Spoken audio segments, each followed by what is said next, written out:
በጠቅላይ ሚኒስትር አብይ አህመድ ያለፈው ዓመት ላይ የሃይማኖት ተቋማት የድምጽ ብክለትን በተመለከተ የተነገረው መልእክትና የተላለፈው ትችት ከበርካቶች ዘንድ ተቃውሞን ሲያስነሳ እንደቆየ ይታወሳል። ቅዳሴና አዛንን በተመለከተ በርካቶች በዚህ ጉዳይ ምላሽ ሰጡም ቆይተዋል። ታዲያ ዛሬ ለሃይማኖት ተቋማት የተላለፈው አስቸኳይ ጥሪና የተሰጣቸው ማስጠንቀቂያ ምንድነው የሚለውን በስፋት እንመለከታለን። ማክሮን በአደባባይ የተገፈተሩት ለቀልድ እንጂ የቤት ውስጥ ጸብ አይደለም ማለት ታቸው ተጨማሪ አነጋጋሪ ጉዳይ ሆኗል። ጠቅላይ ሚኒስትሩ ፊት ላይ ያረፈው እጅ በቪዲዮ ወጥቶ የበርካቶችን ትኩረት ስቦ መነጋገሪያ መሆኑን ተከትሎ ከቆይታ በኋላ ማክሮን የሰጡት ምላሽ ምንድነው? ጉዳዩ አሁንስ ለምን አነጋጋሪ ሆነ የሚለውን በስፋት እንመለከታለን። በሌላኛው መረጃችን ደግሞ ዛሬም እገታው ተጧጡፎ ቀጥሏል ተባለ። ሹፌሮች በከፍተኛ ደረጃ እየታገቱ እንደሚገኙ ማህበሩ አስታወቀ። ሙሉ መረጃውን በዝርዝር ሰዓታችን በስፋት እንመለከታለን። በሌላኛው መረጃችን ደግሞ ትላልቅ የማስታወቂያ ቢልቦርዶች እንዲነሱ በመደረጋቸው ለችግር ተጋልጠናል ሲል የኢትዮጵያ የማስታወቂያ ስራ ማህበር አስታወቀ። ሙሉ መረጃውን በስፋት እንመለከታለን።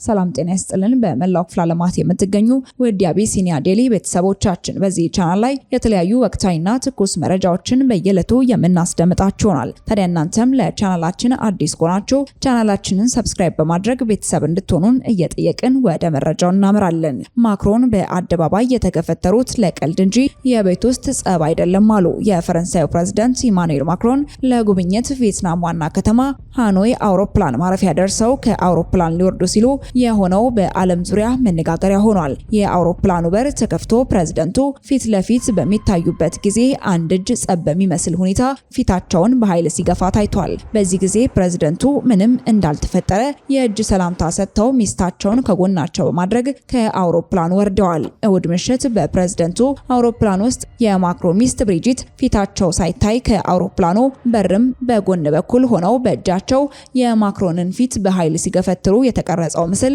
በጥንዶቹ መካከል የተፈጠረ ጸብ እንዳለ እየተነገረ ነው። ፕሬዝዳንት ማክሮን በድንገት በገጠማቸው ነገር መጀመሪያ ላይ የደነገጡ ቢሆንም ወዲያው ምንም እንዳልተፈጠረ በማስመሰል ከአውሮፕላን ውጪ ሊቀበሏቸው ለተሰበሰቡ የቪየትናም ባለስልጣናትና ካሜራ ደቅነው ለሚጠብቋቸው ጋዜጠኞችም የእጅ ሰላምታን ሰጥተው ነበር። ነገር ግን ምስሉ ከተሰራጨ በኋላ ማክሮን በሚስታቸው ሲመናጨቁና ሲገፈተሩ በድንገት በሕዝቡ ፊት መታየታቸውን በመጥቀስም ጉዳዩ በጥንዶቹ መካከል የተፈጠረ ጠንከር ያለ ችግር ሳይኖር አይቀርም ተብሎለታል። የፈረንሳይ መገናኛ ብዙሃን የፕሬዝዳንቱን ቤተመንግስት ኤሊስ ምንጮችም ጠቅሰው እንደዘገቡትም ክስተቱ ፕሬዝዳንቱና ባለቤታቸው መካከል የመቀላለድ ሁኔታ ነው ሲሉም ገልጸዋል። ማክሮንም በበኩላቸው እየተቀላለዱ ሳለ መታየታቸውን በመግለጽም ነገሩን አስተባብለዋል። ወደ ቀጣይ መረጃችን ስናመራ የሃይማኖት ተቋማት የድምጽ ብክለትን ችግሮችን እንዲያስተካክሉ ተጠየቀ። የሃይማኖት ተቋማትን የድምጽ ብክለት ችግሮችን ህግና ስርዓትን በተከተለ መልኩ ማስተካከል እንደሚጠበቅባቸው ተገልጿል። በአዲስ አበባ ከተማ ሰላምና ጸጥታ ቢሮ የመንግስትና የሃይማኖት ተቋማት ግንኙነትና ትብብር በሚል መሪ ሐሳብ ውይይት የተካሄደ ሲሆን በውይይቱ ላይም ጠቅላይ ሚኒስትሩ ያለፈው ዓመት ላይ ያነሱትን ሐሳብ ተነስቷል።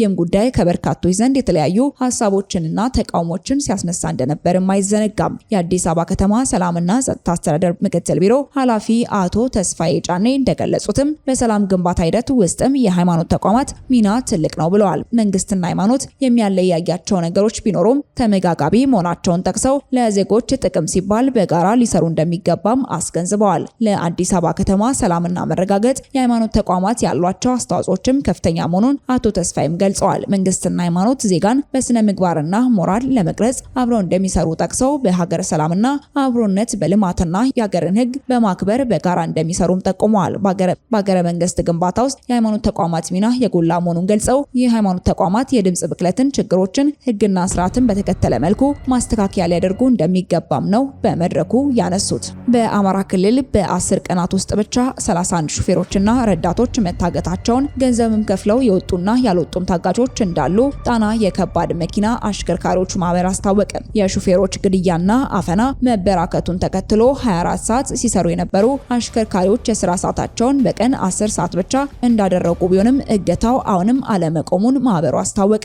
ማህበሩ በ10 ቀናት ብቻ በአማራ ክልል 31 ሹፌሮችና ረዳቶች ታግተዋል ብሎ ለጉዳዩ ትኩረት እንዲሰጥም በአጽንኦት አሳስቧል። ገንዘብ ከፍለው የሚወጡ አሉ፣ ነገር ግን ማስፈራሪያ ስለሚደርስባቸው ከወጡ በኋላ የገጠማቸውን የመናገር ድፍረት አይኖራቸውም፣ ምክንያቱም ተመልሰው በዚያው መንገድ ነው የሚያሽከረክሩት በማለት የድርጊቱን አስቸጋሪነትም ገልጸዋል። ማህበሩ ከፍለው ከተለቀቁ በኋላ ቢናገሩ ማንም ድጋሚ ጥቃት እንዳይደርስባቸው አያስጥላቸውም፣ ማንስ ምን ያደርግላቸዋል፣ የህግ ከለላም የላቸውም ሲልም አክለዋል።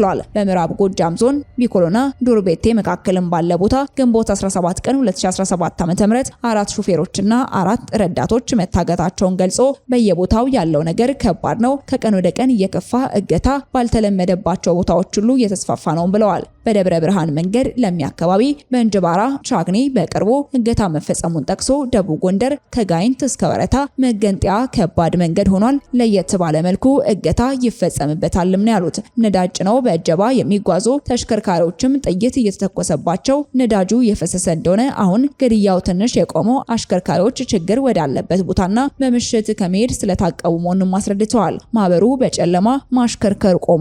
ድሮ 24 ሰዓት ይነዳባቸው የነበሩ መንገዶች አሁን ሙሉ ለሙሉ ቆሟል። በቀን ለ10 ሰዓታት ነው የሚነዳው። በዚህ ሳቢያ የግድያ ጥቃቱ ቀንሷል፣ እገታው ግን በጣም ተጧጡፏል ሲልም መናገሩን ተመልክተናል። በአዲስ አበባ ከተማ የነበሩት ትልልቅ የብረት ማስታወቂያ ቢልቦርዶች በስክሪን ማስታወቂያ የመተካታቸው ሂደት ቅሬታን አስነሳ። የኢትዮጵያ የማስታወቂያ ስራ ማህበር ለመረጃ ምንጫችን በሰጠው አስተያየት ከዚህ ቀደም በህጋዊ መንገድ ተሰርተው ለማስታወቂያ ስራ እንዲውሉ የተፈቀዱ ትልልቅ የብረት ቢልቦርዶች እንዲነሱ ተደርገው አሁን ላይ በስክሪን ማስታወቂያ ተተክቷልም ብለዋል። ይህ ውሳኔ የተላለፈበት ሂደትም ባለሙያዎቹን ያስደነገጠ እንደሆነና በርካታ የማህበሩን አባላት ከስራ ውጪ እንዳደረገም ገልጿል። የማህበሩ ፕሬዝዳንት አቶ አለባቸው ለመረጃ ምንጫችን በሰጡት ቃልም አዲስ አበባን አቆሸሸዋል፣ ደረጃውን ያልጠበቀ ማስታወቂያ ሰርተዋል በተባሉ አካላት ላይ ባለፉት ወራት ሲወሰድ የነበረውን እርምጃ ማህበራችን ይደግፋል ሲሉም ገልጸዋል። የአፍሪካ መቀመጫ በሆነችው ከተማችን በተዘበራረቀና ደረጃውን ባልጠበቀ ሁኔታ የሚሰሩ ማስታወቂያዎች ስርዓት እንዲይዙና ደረጃውን የጠበቁ እንዲሆኑ መደረጉንም እንደግፋለን ብለዋል። ሆኖም በራሱ በከተማ አስተዳደሩ እውቅና በህጋዊ የማስታወቂያ ድርጅቶች ተመርተው እንዲተከሉ የተደረጉት ትልልቅ የማስታወቂያ ቢልቦርዶች በድንገት እንዲነሱና ከዚህ በኋላም እንዳይታዩ የተወሰነው ውሳኔ አስደንጋጭ እንደሆነም ተናግረዋል። የማህበሩ ፕሬዝዳንት አቶ አለባቸውም በዝርዝር ጉዳዩን እንዲህ ብለዋል። ውሳኔው እኛን በዘርፍ የተሰማራን ለመንግስት ከፍተኛ ግብር የምናስገባ ድርጅቶችን ለህልውና አደጋ ያጋለጠ ሆኖ አግኝተነዋል። በተለያዩ የከተማው አካባቢዎችም ወደ 3000 የሚጠጉ ቢልቦርዶች ነበሩ። እኔም 38 ትልልቅ ቢልቦርዶች ነበሩኝ። አሁን አብዛኛዎቹ እንዲነሱ ተደርገዋል። አንዱ የማስታወቂያ ቢልቦርድ በአመት ከ30,000 እስከ 40,000 ብር ይከራይ ነበር። እነዚህ የማስታወቂያ ቢልቦርዶች በመነሳታቸው ሰራተኞቻቸው የተበተኑ የማስታወቂያ ድርጅቶች አሉ። ውሳኔው ሲተላለፍ ዘመኑ ስለተቀየረ የዲጂታል ማስታወቂያ አካል ሆኖ ስራችሁን ዲጂታል አድርጎ አልተባልንም። እንደ ማህበር እንደ ግለሰብ ግን የሚሳተፉ ጥቂት ሰዎች አሉ። በምን መስፈርት የስክሪን ማስታወቂያ እንደሚሰጣቸው ግልጽ አይደለም። የዘርፉ ባለሙያዎች በአስተዳደሩ የተቀመጠውን መመዘኛ ጠብቀው ለአንድ የቢልቦርድ ማስታወቂያ ከ300,000 ብር በላይ ወጪ እያደረጉ ነው የተከሏቸው። ስራዎቹ የከተማዋን ውበት ከመጠበቅ አኳያም እንከን የሚወጣላቸው አልነበሩም። እነዚህ ከፍተኛ መዋለ ንዋይ የፈሰሰባቸው የቢልቦርድ ማስታወቂያዎች ከያሉበት ነቃቅሎ በመጣልም ከተማዋ በስክሪን ማስታወቂያ ታሸብርቅ ብሎ መወሰን ግን በእጅጉ ኃላፊነት የጎደለው ውሳኔ ነው። ከውሳኔው በፊት ከማህበሩ ጋር ምክክል አለመደረጉም በእጅጉ አሳዝኖናል። እንዲህ አይነት ማስታወቂያዎችን አሰራር እየመራ ያለው የከተማው የዲዛይንና ግንባታ ቁጥጥር ባለስልጣን ነው። ነገር ግን ስራው በዚህ ተቋም መመራት አለበት ብለን አናምንም። እሱም ቢሆን በውይይትና ምክክር እያሳተፈን አይደለም። የማስታወቂያ አሰራር የሚመራበትን መመሪያ አልተወያየንበትም፣ አናውቀውም። በቅርቡ የተጀመረው የዲጂታል ማስታወቂያ አሳታፊ የሆነ መመሪያ አልተዘጋጀለትም። ማስታወቂያችሁን ዲጂታል አድርጉ የምንባልም ከሆነ ህጋዊ አሰራር ተዘርግቶለት ድጋፍ ተደርጎልን በስራው እንድንሳተፍ መደረግ አለበት። በባለሙያዎች በብዛት ብድር ጭምር የተተከሉ ትልልቅ የብረት ማስታወቂያ ቢልቦርዶች እየተነቀሉ መወገድ ከ2000 በላይ ህጋዊ የማስታወቂያ ድርጅቶችና ቤተሰቦቻቸውን በሺ የሚቆጠሩ ሰራተኞቻቸውን እናም ከዘርፉ በተዘዋዋሪ የሚጠቀሙ አካላትን የሚጎዳ ተግባር ነው። ለችግሩ አፋጣኝ መፍትሄ እንዲሰጠው እንጠይቃለን። በከተማዋ ዘመናዊ የማስታወቂያ ስርዓት እንዲኖር የዲጂታል ማስታወቂያ ስራም እንዲስፋፋ እንፈልጋለን። ነገር ግን የማስታወቂያ ድርጅቶች ከስራ ውጪ መሆን የለብንም። የዚህ አዲስ አሰራር አካል ይኖርባቸዋል። የመንግስት ተቋማትም የራሳቸውን የማስታወቂያ ቢልቦርድ መትከል የለባቸውም።